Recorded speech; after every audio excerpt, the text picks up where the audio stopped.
News! Get your news. I kind of want to get one of those bells. Hear ye, hear ye.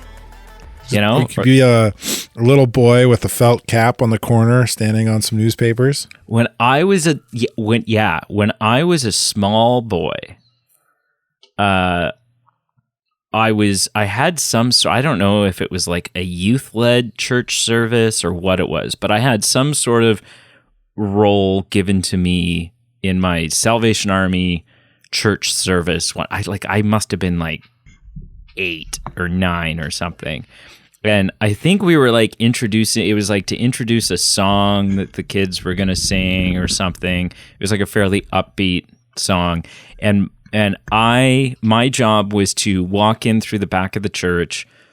And I think I had one of those those hats on and maybe a vest or something to kind of like make myself look early 1900s. And I think I was like waving a newspaper or something. And I was like, extra, extra, read all about it. And then some sort of, I can't remember what I said after that, but it was like some sort of thing to like tee up the song that was going to be sung. But yeah, maybe that's what we got to start doing. We got to start, standing out on street corners with megaphones instead of broadcasting this on the internet. Take it back to the streets. Yeah. Get back to basics, Hello and welcome to the Movie Men Podcast. Dubby team. That's Carl. That's Brady. And we're here doing the news. If this is your first time joining us, welcome. We do among many other shows that we do on this podcast, we do a weekly news show where we cover some of the topics that we're interested in from the last 7 days of the world of movie news. So, a little bit of a shorter show today, just because last week was like 2.5 hours. And so, we've met our quota, but, and it was also just it kind of worked out that it's sort of a slower news week last week. So, so all things are kind of copacetic that way. So let's dive in. We are old, and as such, we remember cable TV. Right? Yes, never had it. I had cow cable. Okay, there you go. You had an antenna? No, we didn't even have an antenna. We just whatever the TV picked up, we got. Okay. 3 channels: right. TVO, so CBC, and CTV. We had a cottage up near like the Algonquin area, but it was like way back in the middle of nowhere, and it had an antenna on the side of the house, but I don't know that it was actually hooked up or working properly, because there was maybe 3 channels, maybe 4 channels, and half of those channels were pretty snowy. But you weren't going to spend a week at the cottage to watch TV anyways, right? But they even had there was a VCR, so you could bring movies or rent movies or whatever. But there was also like a Betamax player, and so you could watch. Yeah, which we never used, because as a kid I was like, I don't think any of the movies that were in the suitcase there full of Betamax tapes, I don't think any of them were like ones that I would have been interested. They're probably all like old John Wayne films and stuff like that. But yeah, so cable TV. Such a time where you turned on the TV. Maybe you were fortunate enough to have a remote, but there's also a good chance that the remote was lost or gone or broken, and so you'd go up to the front of the TV to press the buttons or turn the knob. Or maybe you had one of them massive satellite dishes. Yeah, well, we're not there yet. That was a thing. Just cable, man. Just cable. So we had that was cable. Around the same time as cable. Those big dishes. I had a friend that had one. One of the big ones. Yeah, like the big black ones, that almost the size of a trampoline. Yeah. And then we had actual satellite, was sort of the next progression, which was very similar to cable, with the exception that instead of 60 channels, you had 200 channels, and and the introduction of like pay-per-view stuff. So like you could additionally pay for different packages, which I think you could do with cable as well. Like you could pay for more channels. You could tack onto your cable package. I'm not entirely sure. And then from satellite, we kind of got into like the next sort of upgrade. But at that point with both of those, you were still pretty much tied to TV's schedule. Yeah. Shit was going to play when it was going to play, and you were going to watch it or you weren't. And outside of buying VHSs, you had the opportunity to pop in a VHS and set the time so that you could, you're like, I'm not even going to be home to press record, but I'm going to tell I'm going to miss the game. Don't talk to me about the game. I'm going to record it. I'm going to record it and I'll watch it on the VHS later and fast forward through the commercials. Then we got into like PVRs, so you could record. It is basically the same concept as recording onto a VHS was, except it was like a unit that would sit in your entertainment center, and it had a hard drive in it, and you could record several shows or movies or whatever off TV and watch them back. Right around that time, Netflix started up, and you could get your TV or movies in the mail. Yeah, you would rent you'd rent them through the mail, and they tried. Interesting thing about Netflix, they tried to sell themselves to, or no, they tried to buy. I think they tried to buy Blockbuster or sell themselves to Blockbuster or something, and Blockbuster basically said like, like your model, it'll never work. Yeah, your model's not going anywhere, and nobody cares. And so, and when's the last time you saw a Blockbuster? And then Netflix kind of shifted, because Netflix shifted not only out of innovation, but Netflix shifted sort of out of necessity, because it just became too gargantuan a task to have X many copies of X many movies, send them through the mail, have no late fees, which means you may or may not get your disc back. Like it was just a warehouse marketing for something that was started up in some guy's kitchen. It was a gargantuan, overwhelming task. And so began the ability to stream. You missed a step. I was wondering if you're going to do this. There was a little micro shift before they shifted to online. They did go to like pop machine style rental. Oh yeah, devices. You could. Yeah, it's like this little micro shift from mail's not working. Let's shift to machines outside of stores.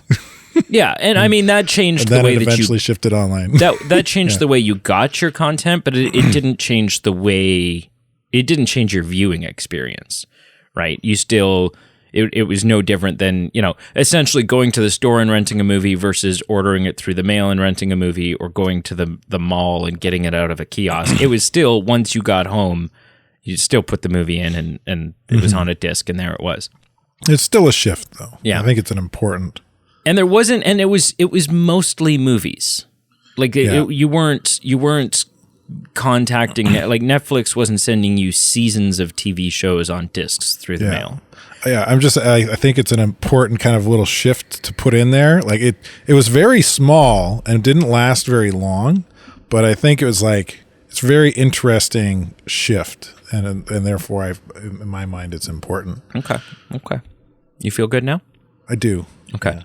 And then began streaming, and for the longest time, the only real name in streaming was Netflix. Netflix almost became, for a very long time, kind of like Google, right? You wouldn't say, "Oh, I'm going to look something up on the web. I'm going to go to my browser." Even if you didn't use Google, there were people who used like Bing and Yahoo and stuff like that. It just became a verb. You could Google it. Oh, they straight up monopolized the kind of that space for years.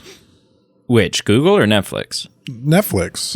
Yeah, absolutely. It was if you you could watch something on TV, you could rent something or put a DVD in or a Blu-ray in, or you could watch it on Netflix. And that was that was it.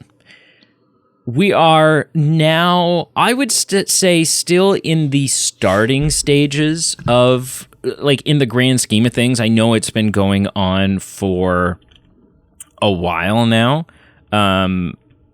but I would say we're still sort of in the infant stages of the streaming wars, which is everyone's building their army, everyone's getting their militia, and they're placing their little soldiers on the risk board, and they're attempting to take over as much land as they possibly can. And so to give you sort of just a rough, and this isn't even all of them. This is just kind of like a basic look. We now have Netflix, Amazon Prime, Disney Plus, HBO Max, Discovery Plus, Roku, Paramount Plus, Apple TV Plus, Hulu, Peacock, Crunchyroll, I would say, is still, Crave, Lionsgate Plus. Like, there's little ones that you're like, oh yeah, that studio has one. Oh, okay, I wouldn't have known. Yeah. Okay. So I just Googled how many list of streaming services, and it took me to a wiki page that kind of lists them all. So I just counted them. It was like 42. There are 42 different streaming services that have over 1 million subscribers.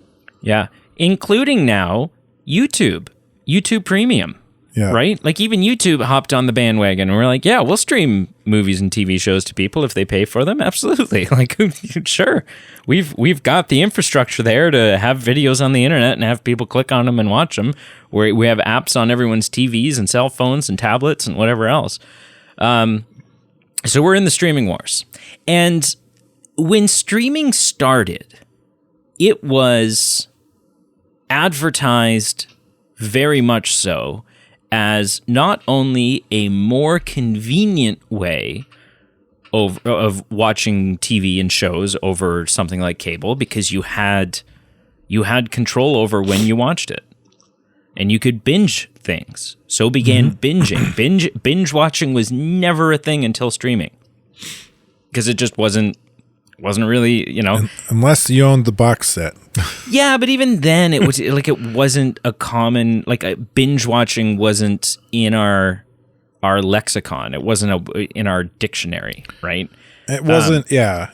It wasn't a word or a known kind of thing. I think people did it still. Sure. Sure. I think I did it for sure. I watched 4 or 5 episodes of something on a DVD and. Yeah, there's Carl on it was more just morning. like, I'm going to watch this all afternoon. Carl, do you want to hang out today? I can. I'm watching Reboot. Which episode? All of them. All of them. All of Reboot. I do have the box set of Reboot. Which is another, for those, like, just to age us. There's so many people right now are, what the hell's Reboot? And to localize us. That's a very Canadian thing. Yes. But streaming was also advertised as the cheaper option. It could cost a fraction of the price of cable to have a Netflix subscription. And that was true. Yeah. And so lots of people cut cable. Lots of people cut. I have not had cable in 14 years. It's been 14 years since I've seen sat down and been like, oh, what's on? Yeah, I don't think, Did I have? I think I only had cable for like 2 years when I lived in Kitchener. Yeah, I have it. So like, for me, it would have been like, when I moved back home to Hanover, that was like almost 15, 16 years ago. Mm-hmm. And I've never had cable since I moved home. Yeah, but it was true that it was cheaper back when your options were so limited. Right? When it was just simply Netflix. Nowadays, as we've just listed, there's so many streaming services, and some of those are free with ads. I think we've talked about this. I don't think we've talked about it on the show, but it's essentially become the problem that cable used to be.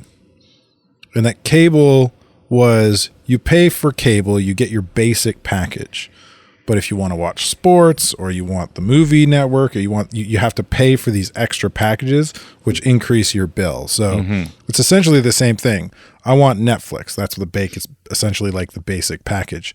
But then I also want to watch the Disney stuff. Okay, now I got to add this onto my package. So by paying multiple streaming services, you're adding to your quote unquote package the way you did with cable. And so, like, just alone, I've got. What have I got? We've got Netflix, which is like 17 Canadian bucks or so a month, 17, 18 bucks a month. Depending on the package, yeah. I've got Discovery Plus, which I absolutely love, and it's like $6 a month, and I recommend it to just about anyone who enjoys, like, you know, stuff like Mythbusters or Dirty Jobs, or even like they've got other stuff on there like the TLC stuff. So they've got all your like Naked and Cartoon Afraids Network. and Cake Boss and Treehouse Makeover, whatever, you know. This is like $6 a month, and it's totally freaking awesome and worth it. We have Disney Plus, obviously, which is Disney Plus is maybe like $11 a month now or something like that. So still not quite, and those are the three that we have right now. So I'm still not at the cost that, and I have Prime. I have Prime Video, which just comes along with the fact that I have Amazon Prime anyways, but I think that's like $7 or $8 a month. And so I'm still not at the point where I'm paying more for streaming than I would have been back with cable, right? Assuming your cable package is like $70, $80 a month. Now, having said that, though, I've been fighting off getting my HBO Max subscription for a little while now, because there's a bunch of things. I used to have it. I used to have HBO Max, which actually, correct me if I'm wrong. That's separate from Discovery Plus? HBO, what am I? Because I'm still on the wiki site, and it says HBO Max and Discovery are the same. It is in Canada. It's separate in Canada, or is it not Discovery Plus that I have? Yeah, no, it's Discovery Plus. It's different in Canada. Yeah, they're separate. You have to pay for them separate in Canada. And so, because our HBO Max, which we can't get in Canada, is Crave. So if you want your HBO content, you get Crave. Yeah, I'm looking at the areas served on the wiki, and Canada's not there for HBO Max. Yeah, so we get Crave. Now, I used to have Crave, and Crave was like $8, $9 a month, and it was great. I watched Euphoria on there, Friends was on there, you had all your, like, Peacemaker was on there, CSI was on there. There was a bunch of great shows. Then for whatever reason, I let my Crave subscription lapse, and like a month later went to go sign back up for it and discovered that there had been a paradigm shift as far as financial setups went with Crave. Now, Crave is that $8, $9 a month package still exists. However, it is now, I think it's a limited library. You can only watch it on your desktop. You can only watch it through the web thing. You can't, fire it up on your TV on an app or whatever. And it's, I think, it's capped at a lower resolution. If you want proper, your all the way around Crave that's got, watch it on your Xbox, watch it on your TV, watch it wherever, it's like $20 a month, $21 a month. And so I've put off signing back up for it because I'm like, that's a big jump. What just before we get into the rest of this, what streaming services do you guys have at your place? So we pay for Netflix and Disney, and then we have access to an Amazon account. Oh, okay, cool. And we have in the past had access to a Crave account, but we don't use it, so we don't have access to it anymore. Which you will at some point need to get back on. That unfortunately we're going to have to both get back on the Crave account because that's where all of the DC shows are going to drop. So we're going to find ourselves in a position there. But that'll probably be one of those services where like it'd be like, okay, the Wonder Woman show's out. We got to review the Wonder Woman show, so we'll sign up for Crave. Okay, the Wonder Woman show's done, and nothing's coming out for another 2 months. Cancel the Crave. Cancel it now.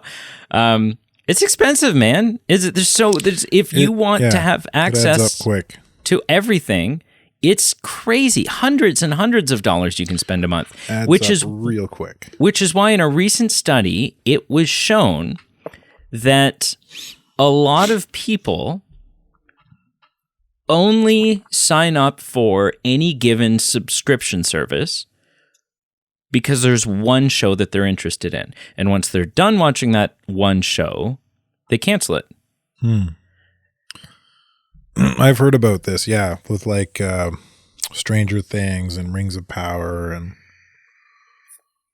And it doesn't surprise me because like that's sort of exactly where I am with the Crave thing, right? Like, Netflix, we always just kind of have there, and it's, like if you're just looking for something to throw on, then Netflix is a great option, Stranger Things and, whatever else. Disney Plus we always have on because Marvel shows and Star Wars and what have you. Like you just, at this point for someone like me and like you, Disney Plus is a given. That would be a hard one to sort of cut ties with. But Crave is going to be one of those ones that up until this point, maybe I want to finally sit down and watch all of Game of Thrones. I would have to sign up for Crave to do that. Now, currently, there's not really much else on Crave that I'm interested in, so I would probably cancel it as soon. I would try to binge Game of Thrones, and then I would cancel it right after. Another, actually, a really great example right now for Crave or HBO Max would be The Last of Us. Like a lot of people signed up just to watch The Last of Us. And now that The Last of Us is over, for now, they've canceled that account because I'm not watching anything on there. I don't need to be signed up for it. So you hear this. Does this, I don't know, does this surprise you that this is like the majority of people, over 50% of people who are signed up to any given streaming service are signed up temporarily because there's one show they're interested in, right? Maybe they don't care about Star Wars, but they're really big into the MCU, and so every time, every couple of months, an MCU show drops, and they hop on Disney Plus for a month and a half to watch it, and then they cancel it, and they'll revisit again in a couple of months. What are your thoughts? It doesn't surprise me. I mean, there are. I know of. I don't know the names of them, but I've seen them in like advertisements before YouTube or paid sponsorships for a YouTuber will talk about where there are programs out there where they manage your subscriptions. So they'll cancel your subscriptions after the date you input. Yep. Right, so that not just for that, like memberships for any kind of subscription. It'll be like, hey, you still have this gym membership from the city you used to live in. Are any you still kind going of to this subscription gym model? Because it works off of your kind of credit card information or banking information. But anyway, the point of that kind of app or whatever is like the danger of signing up for any subscription model is that you sign up for it, you use it for a bit, and then like the gym membership's a perfect example, right? Like you sign up for your gym membership and you forget. They take your money out of your bank account every month, and then after a couple months, unless you're like a real diehard and you keep going, you forget. And now they've got free money every month because you're not using the gym. Because I don't know about you, but I'm not. So, and these like that goes with, especially with these. Like, if I were to sign up for Netflix I've got Netflix and Disney and access to Amazon. Just those three. If I were to actually pay for those three on my own dime, like $40 I would bucks not be getting my value out of Amazon. I rarely ever watch anything on Amazon. I have access to it. Do you guys shop with Amazon? Like, do you order things on Amazon? No. No. Well, it's not our Prime account, so we don't. Right. So then, yeah, you definitely wouldn't. But we do shop on Amazon, but we don't shop. We barely shop online. So having Amazon Prime isn't worth it as for that reason. And then for watching shows, like we watched Reacher earlier this month. But I mean, the last show we watched before Reacher was Rings of Power. Yeah. So like months went by before we watched something on Amazon Prime again. Yeah. So between I got so I have another buddy who's always. I thought I was the only one. You're the only one you know of. Oh, okay. Let's keep it that way. He downloads a lot of media content onto his hard drives and onto his Apple Cloud, and he's constantly like, "Hey, man, it's all old stuff too. A lot of it stuff you can't find on any streaming site, like old cartoons or old TV shows and movies." Yep. And he's always like, "Anytime you want to borrow it, just let me know." And my response to him is like, "I'm grateful. Like that's really cool that I have that he's open to sharing that with me." But my response to him is always like, there's always already so much content on Netflix alone that I'm interested in. Like my watch list on Netflix, what do they call it? Yeah, my list on Netflix of things I want to watch is already so untouched that I'd never like, if Netflix was the only thing I was paying for, I would get more than enough value out of it. I don't need another streaming service. We pay for Disney because my daughter watches a lot of it. And usually when we do our family movie nights on Friday night, a movie is usually picked from Disney over Netflix. Sure. So I think what's interesting about it right now though is that like if you're someone who is into and wants to stay current with the big shows, everything is so spread out. Right? You want to watch The Mandalorian? You want to watch She-Hulk or Miss Marvel? You got to have Disney Plus. Yeah. You want to watch Stranger Things? You got to have Netflix. You want to watch The Last of Us? You want to watch The Last of Us? You got to have HBO Max. You want to watch Star Trek Picard or 1923, the prequel spin-off series to Yellowstone. Well, you got to have Paramount Plus. If you want to watch Yellowstone itself, well, you got to have Peacock. Like it's you want to watch Rings of Power, you got to have Amazon Prime. And so it's just like in order to on and it goes. I think that's the big culprit here is that there are these flagship shows, things like Yellowstone that has huge popularity, things like Better Call Saul, things like Rings of Power, things like Last of Us that have become these cultural, like, you know, get on the train here and watch these shows, otherwise you're going to be left out of the topic. And in order to do so, in order to watch these hugely acclaimed shows, you got to be on everything. You got to have access to it all, at least at some point. Yeah. And you know what's really crazy is I'm just searching through this Wikipedia page a bit more. Like even if there's a specific studio you like. So yeah, I like say I'm a guy who likes everything that Sony Pictures puts out. The thing is, Sony Pictures is on 3 or 4 different streaming services. Mm-hmm. There's Sony properties on Netflix. Crunchyroll, Funimation is Sony. There's a studio called Stan a streaming service called Stan. It's got under a million subscribers that has access to Sony stuff. But like, if it's on Netflix, it's not going to be on these other things. If it's on Crunchyroll, it's not going to be on Netflix. If it's, you know what I mean? Yeah. So even if I want to watch everything Sony has to offer, Sony's got their own TV streaming service too, Sony Live.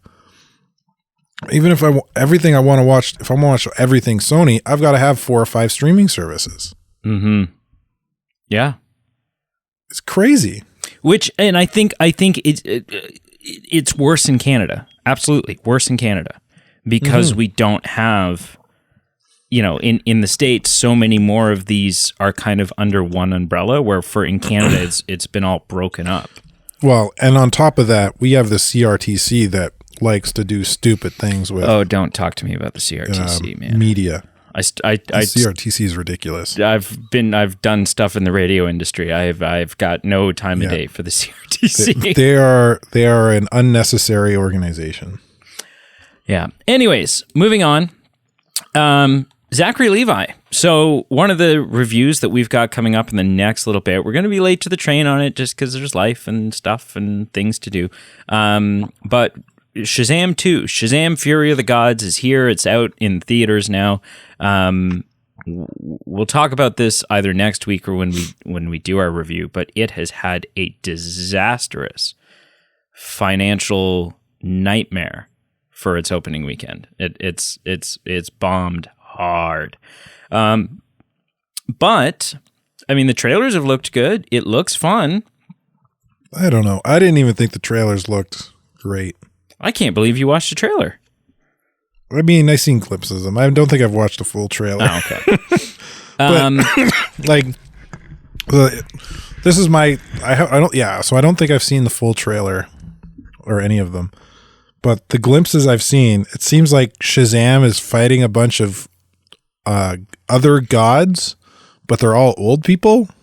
Well, it's like Lucy Liu and yeah, so it's they're all old. Yeah, but Lucy Liu's like in her 50s now. Yeah, but whatever, she's badass, man. That's 50s, they're all old people. Like, that's not intimidating. Well, so they're I think the premise is that these are gods that are pissy because the wizard that gave, like Shazam the wizard that gave Billy his powers, in order to get those powers, in order to give them to Billy, those powers were stolen from these women's father or something, and so it's like a revenge story. I don't know. I haven't seen it. I am looking forward to seeing it. But obviously, Zachary Levi, who plays Shazam, whether or not we're going to see him again has kind of been called into question with this whole reboot, sort of soft reboot. We don't really kind of even know anymore thing that's happening over at DC with James Gunn and Peter Safran. And so Zachary Levi was recently asked about it. They kind of said, like, what's are we going to see you again? Like, is there a future for your Shazam in the DCU? Because obviously, it looks like, without a doubt, Dwayne Johnson's Black Adam he's had his one outing on the track. Like, I don't think that's going to happen again. And so many other people have been recast and canceled and XYZ. So. Yeah, they said, like, a reporter asked him basically, like, what's the future? And Zachary Levi said, it all comes down to what the people want. We made a great movie. I'm really proud of this movie. I hope everyone goes and sees it. I hope they tell all their friends and family. It's all I can do. I can show up and be the best Shazam that I can be. He goes on to say, trust me. Wherever they say, we want you to be Shazam in this thing, I'd be like, great, let's do it. I'll do that. I do know that Peter Safran, who I've known for years, and James Gunn, who I've known for even longer, are really excellent leaders, and I trust where they are planning to take all this stuff. So basically, I think he gave the most well thought out, diplomatic, planned answer that he possibly could have given. And I don't think that that's any accident. I don't think that was left up to chance. I guarantee you that Zachary Levi's publicist sat down with him and said, look, you're going to get asked this question. Like that someone at some point during the press tour for this film is going to ask you, hey, where do you fit in to the shakeup that's happening over at DC? And you know what? I think this was an excellent answer. He basically said, like, I don't know. It kind of depends on what their plan is and what the fans want. But I love playing this character. I do my best to pour everything into it and be the best Shazam that I can be. And I love playing this character so much that if they come knocking, I will be there and I will do it. And if they don't come knocking, I trust them. I trust their vision. I trust what they're going to do. And either way, I'm sure it's going to be great. You hear this comment from him. What are your thoughts? Do you think it's likely that we're going to see him back again? And if not, how do you think overall, how did he handle answering this question that was sort of thrust upon him there? Well, I mean, it's kind of a non-answer, right? Like he leaves it open to he just kind of says, yeah, I'd do it if they can. And that's probably the only, like, he doesn't know. I haven't gotten a call, but that doesn't mean that I won't. Even for us that are kind of on outsiders in the industry, right? Like in that, like, we don't know what's going on behind closed doors with the DC universe. We're not, I mean, I haven't talked to James Gunn lately. I don't know about you.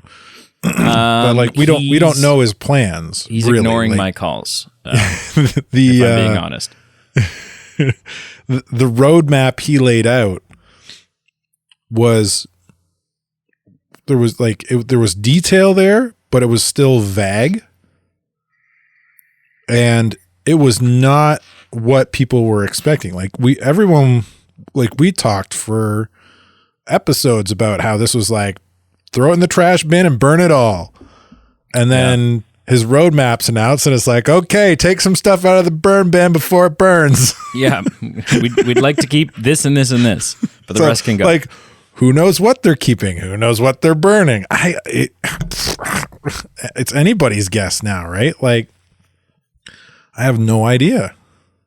Yeah. And so it's hard to speculate when they're being the way that they're being, because of the way that they're being vague and ambiguous about the future plans.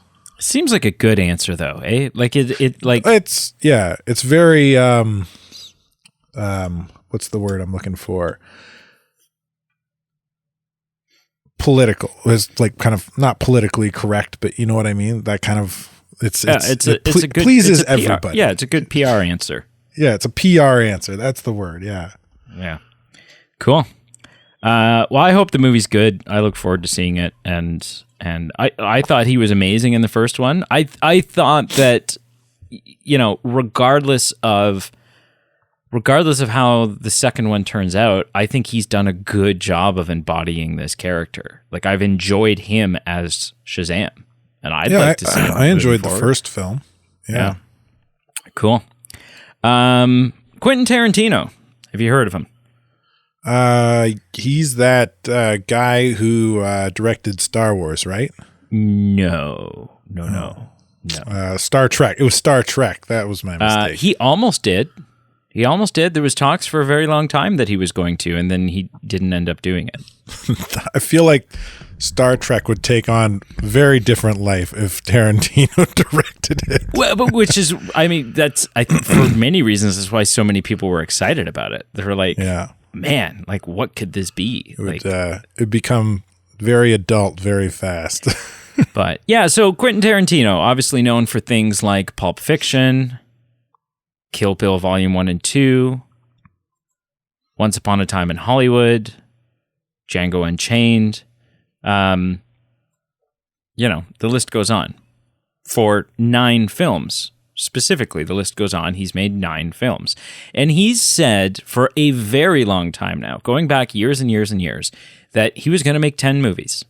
He was going to make 10 films, and once he'd made his 10th film, he was going to retire, and that was it. He was going to be done. And so each time a new Quentin Tarantino project was announced, we, all eyes and ears kind of like perked up. Okay, that's one more tick. That's one more notch out of the belt. We were one step closer to that's it. There's no more Quentin Tarantino.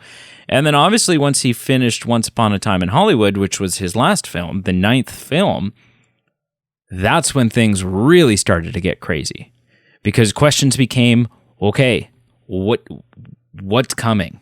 Whatever he does next is his last film. So what's it going to be? What's it going to be? And things started, like it said, things started circulating. Is he going to do his Star Trek film? Is that how he's going to go out? Is he going to do another Kill Bill? Is he going to do, what is he going to do for his final film?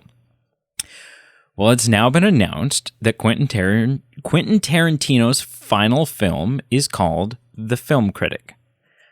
We don't really have any more details other than that. But some people have sort of started speculating on, I guess there's a film critic from the 70s that he's a big fan of, or he's talked about a bunch in the past. She was instrumental in some things. I don't know. I didn't do a lot of research into that. I'm dropping the ball here. But it kind of seems like that would maybe line up to be who this film could be about, because Quentin Tarantino sort of has a little bit of a past of doing films about stories, true stories that he admires that are Hollywood based.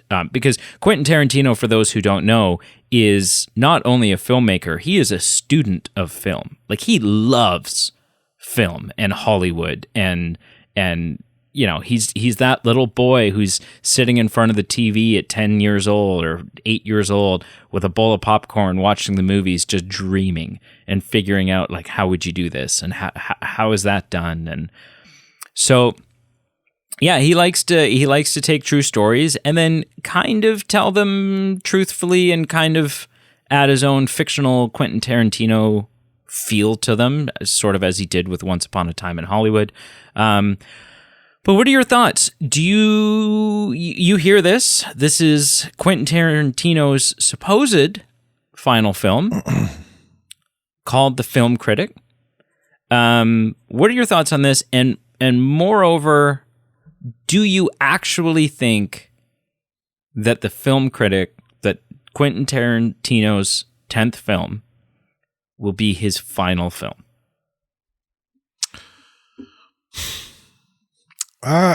Man, as a director, probably, maybe. So you sent me this and I kind of Googled Quentin Tarantino and this kind of report. And the reason in this, this is an Esquire article here. He says that he thinks when directors get old, their films get worse. So that's why he wants to be done at 10. He doesn't want to make old man director films. Which is an interesting thought. I don't know how don't true tell that Scorsese. Is. Yeah, I don't know how true that is.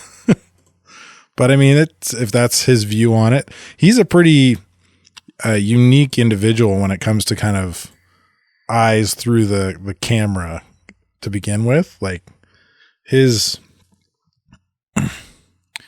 directorial style, his cinematography style that he brings to films is quite unique nowadays.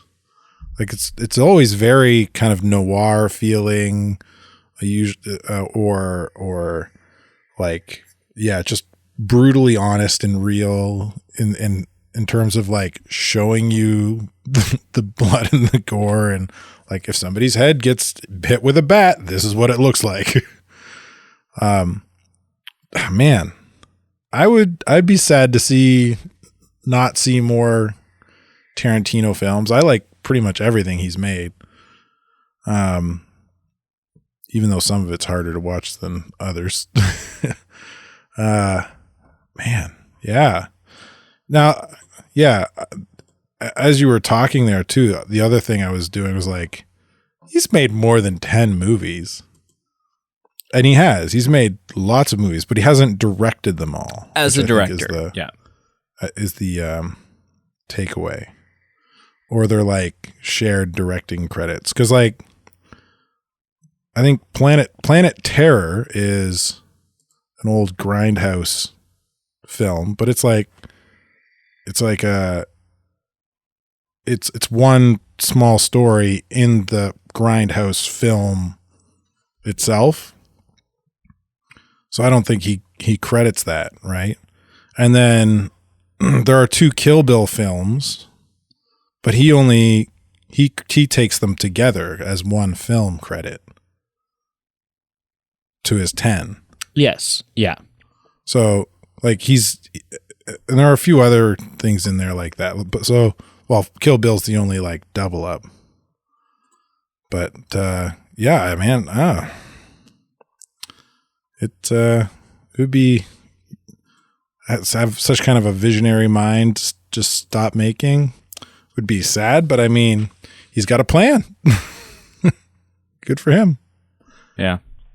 Yeah, it'll be interesting to see for sure. I think there's not a chance in hell that this is his last film as a director, because I think he likes doing it too much. I think, and I've heard other people talk about this, I don't think he's lying. I think he believes right now that this is his last film. But I also think that, and I'm going to steal someone else's take on this verbatim pretty much because it nails it. A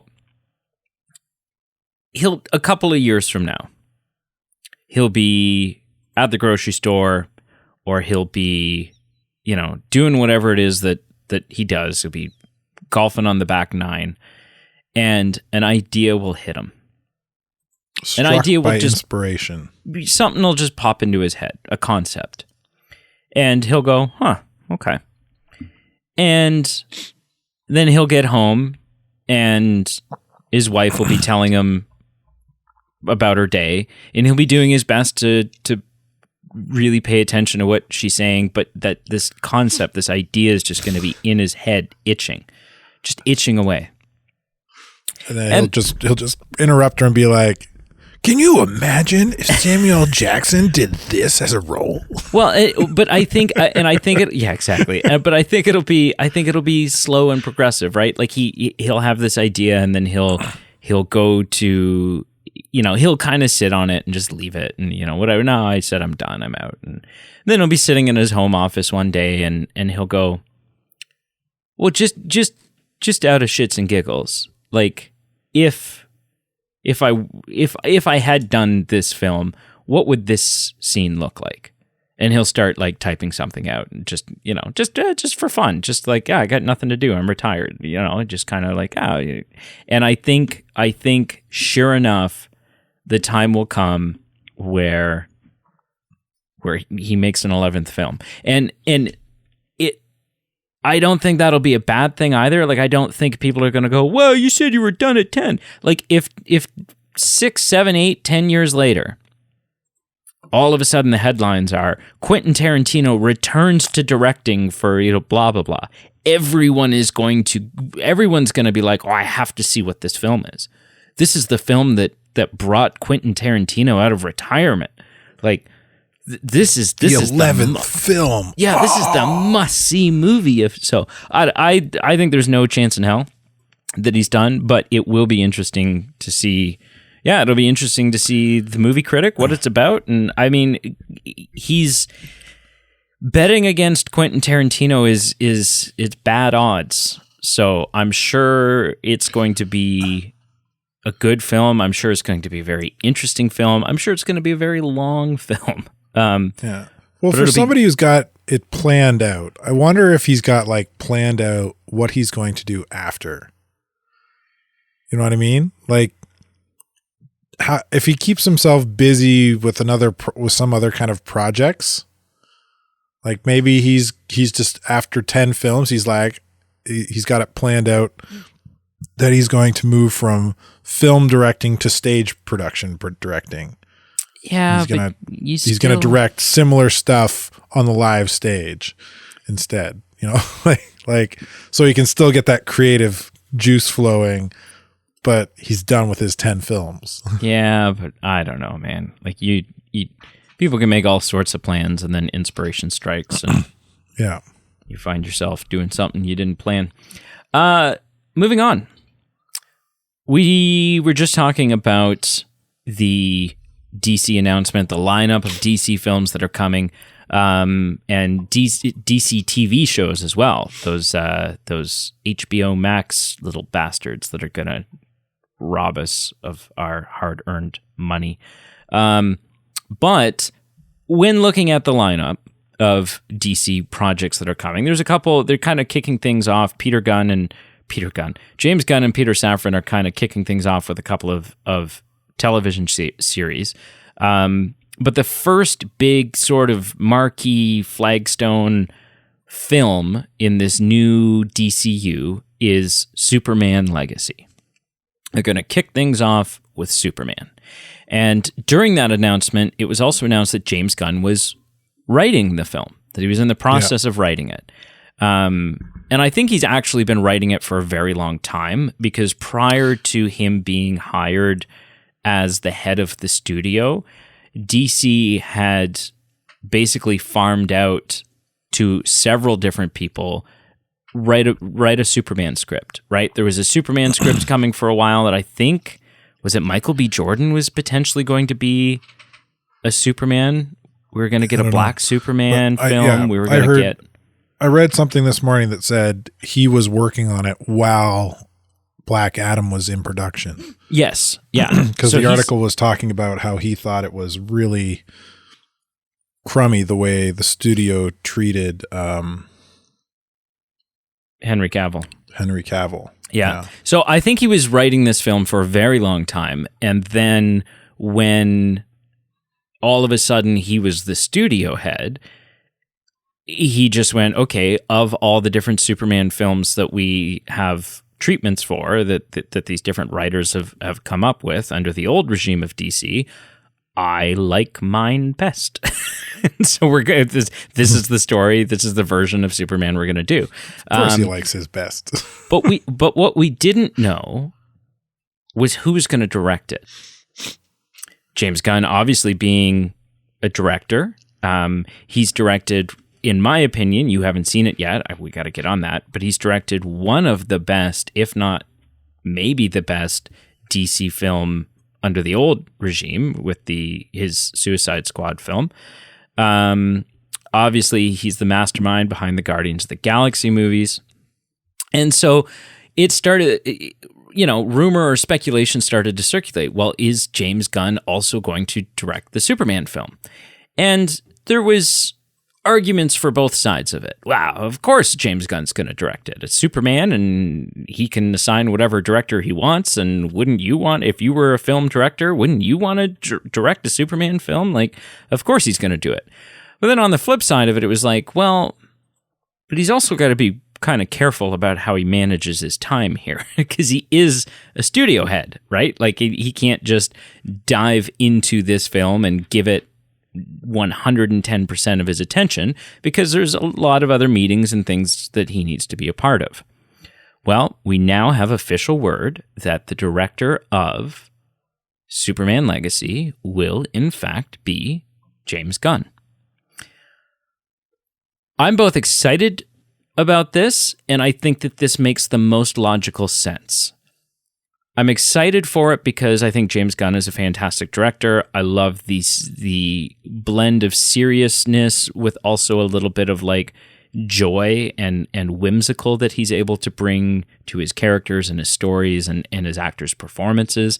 So I think that that's something to look forward to, because it's been a long time since we've had a fun. It's been a long time since we've seen fun Superman. Right? Well, yeah. There's the nothing previous DC fun universe about was the DC pretty dark. Yeah, there's nothing fun about the previous DCEU. Yeah. Right? It's kind of, it's dark and it's heavy and it's, Dark whatever. and broody Really, the last time we got an on-screen like super fun Superman was Christopher Reeves. It's been a long time. It's been a long time. I mean, I haven't really seen him, so I can't say. But there is the Arrowverse Superman.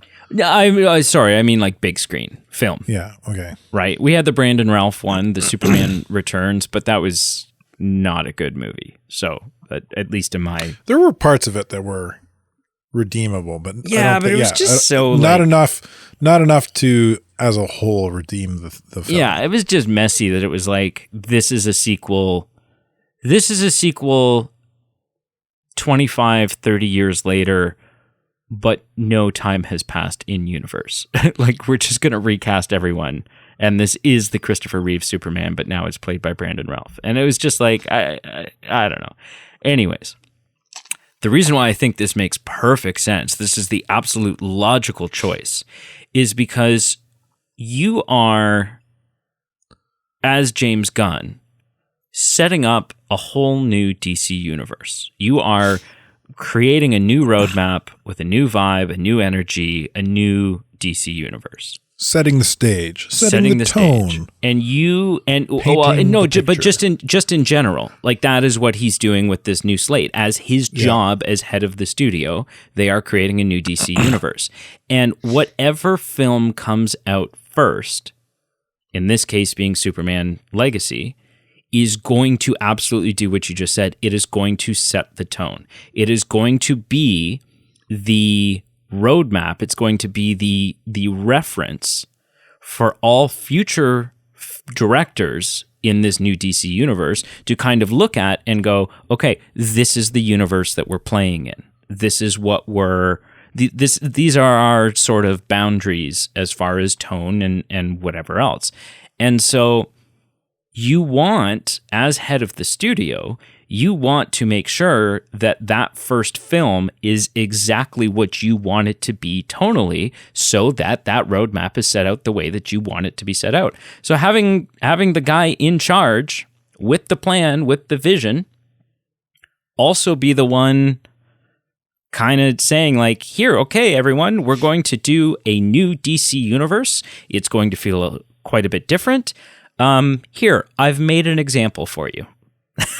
Like, please see example A. I think this makes total sense. I'm excited for it. What are your thoughts? My initial thought was when I read this was, is he directing all the films? No, there's no way. It's an impossible task for. Yeah, he won't have the time or energy or anything else to. Well, and you'd be getting really a DC film every 3.5, 4 years. Like it just, Yeah. So it's just a funny thought, though, right? Like I wrote this one, and I'm going to direct it, and I'm going to direct everything else too. Yeah, but because this is mine now. This is my universe, literally. I think it seems like a smart move, right? Yeah, like draw the parallel to the DC universe. We kind of got Hulk and Iron Man both as kind of the groundwork for the MCU. And with Iron Man being the more successful of the two, the rest of the movies that followed kind of followed the tonal format that Iron Man set forth. Right. This is we're taking this world serious. These ideas are serious, but within the universe, there are moments of levity where they don't take them as serious. You know, Rhodey and Pepper walking in on Iron Man struggling to get his armor off.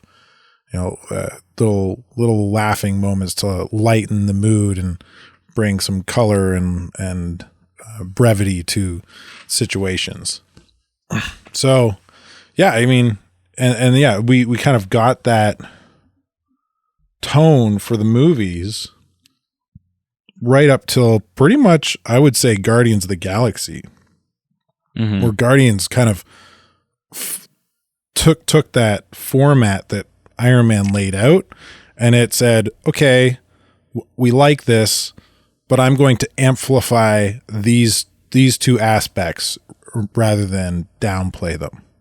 Right. So like Iron Man kind of downplayed the comedy aspects a little bit so that could still be a serious sort of action hero film.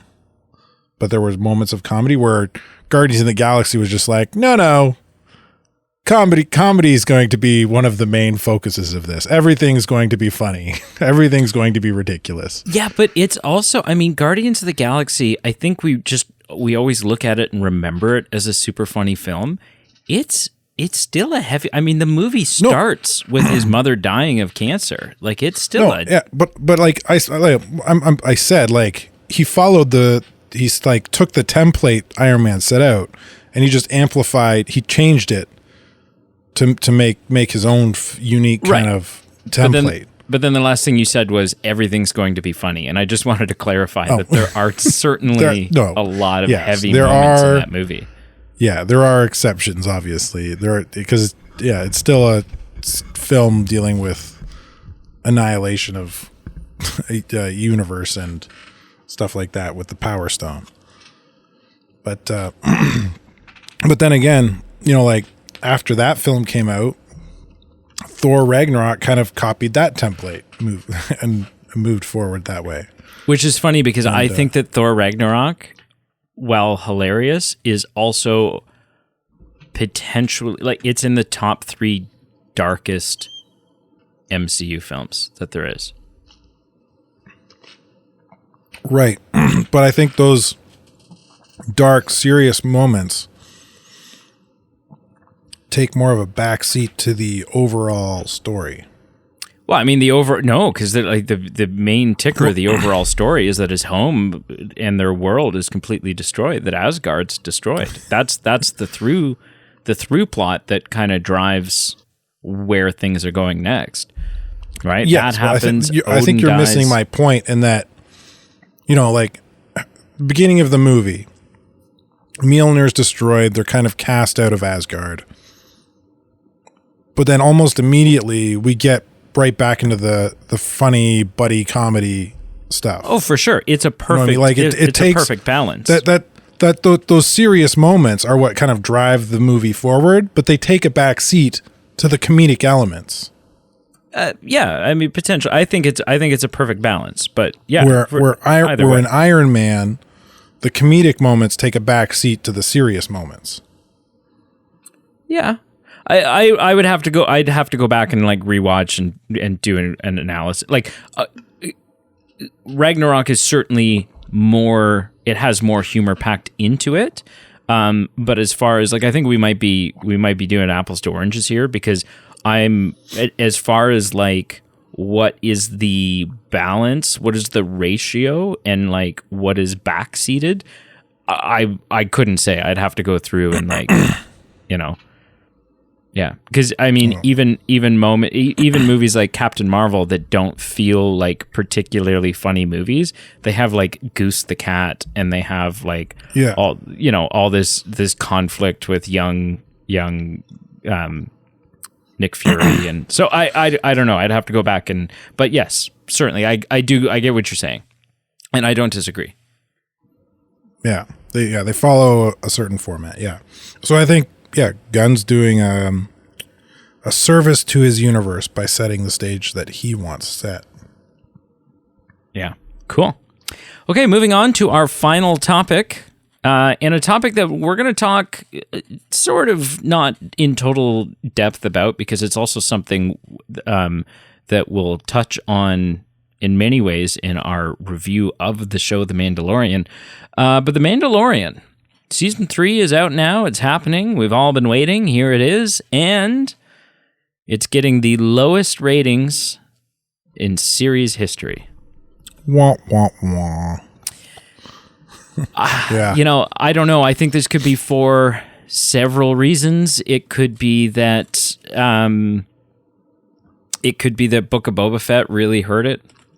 It could be that some of the mystery now, like that people are watching the first couple episodes and the story has kind of taken a big shift, right? So like the first 2 seasons are very much about the mystery of Grogu, the mystery of Baby Yoda. What is the deal with Baby Yoda?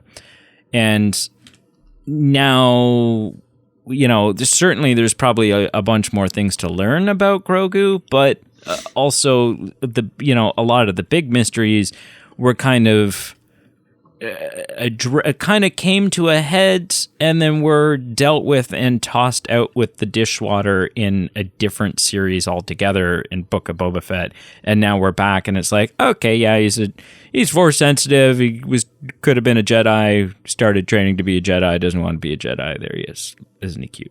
And so, like, I think that might be part of it, is that it's taken this big major shift and it's shifted the focus off of their biggest marketing merchandisable thing in Grogu, because Baby Yoda's everywhere.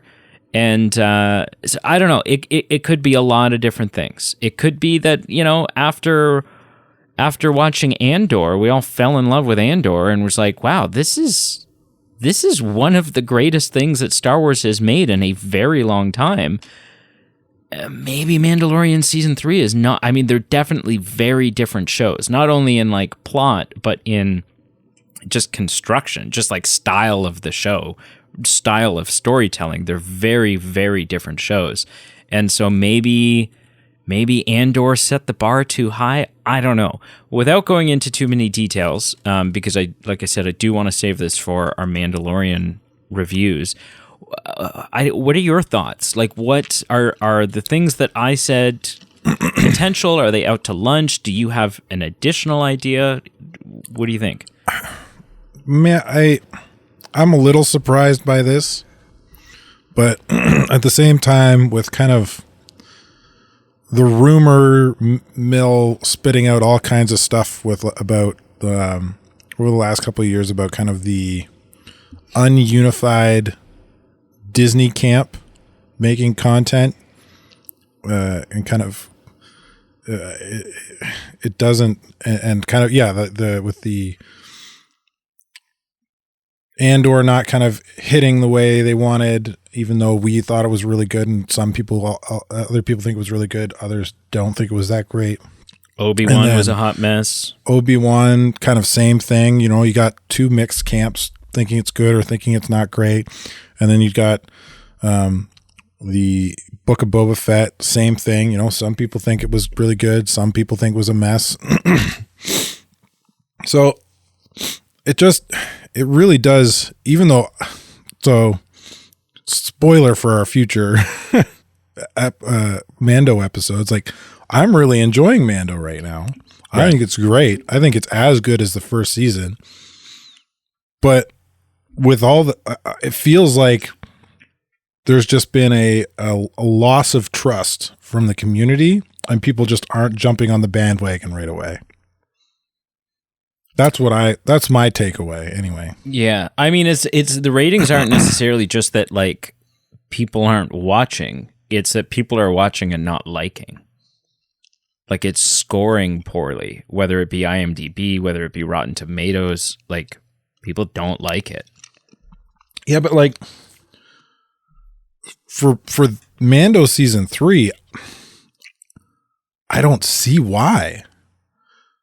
Like, even when we talked, you said you didn't really like the first episode. I did. I could kind of see it, but especially the last 2 episodes, I don't see it. I just don't. Maybe you got a different take, and we'll get into that in our Mando episodes. Mm-hmm. But I don't see it. Like, I can definitely see it for Book of Fett. I could definitely see the split for Andor. I can definitely see the split for Obi-Wan and why people hate it or dislike it or even love it. Love those properties, but I don't see it for season 3. Mm-hmm. Yeah, I don't know. Like I said, if you're interested in hearing more, check out our Mandalorian, probably episode 2 and episode 3 of season 3 reviews, because we're going to go into more detail for sure. But yeah, it's interesting. It'll be interesting to see what this means. Does this spell certain doom for a season 4? Right? We know that season 4 has been written by Jon Favreau, or at least, like storyboarded. He knows where it's going. Yeah. But maybe it's not. Maybe it's not gonna go. We'll have to wait and see. It's kind of all we can do. But yeah, that's the news. That's all of it. That's it. That's all. Get out of here. I promised shorter than 2.5 hours, and I delivered. Yeah. I mean, it was going to be hard to go longer than 2.5 hours, but, yeah. Thank you for listening. Make sure you check out our Facebook, Instagram, Twitter. I'll post it below. It's a great way to stay in touch with us and engage in our movie votes, where you get to choose what film we're going to watch and review on the podcast. Check out our Patreon. A wicked way to support the show for as little as $1 a month. Everyone can afford $1 a month, pretty much. And it's also a great way to increase your voting power on the previously mentioned social media votes. And also check out our merch page. Summer's coming. You're going to need a snazzy new t-shirt, some bitchin' swag to wear to the beach. We got you covered. We don't sell swimsuits beach yet. Towel or a swimsuit? Ooh, we should sell banana hammocks. Movie. I don't even know. There's not enough room to print the logo. I don't. We'll see. Yeah. Send us off with something witty. Say something so witty that you're just gonna surprise yourself. Bye everyone. I love it.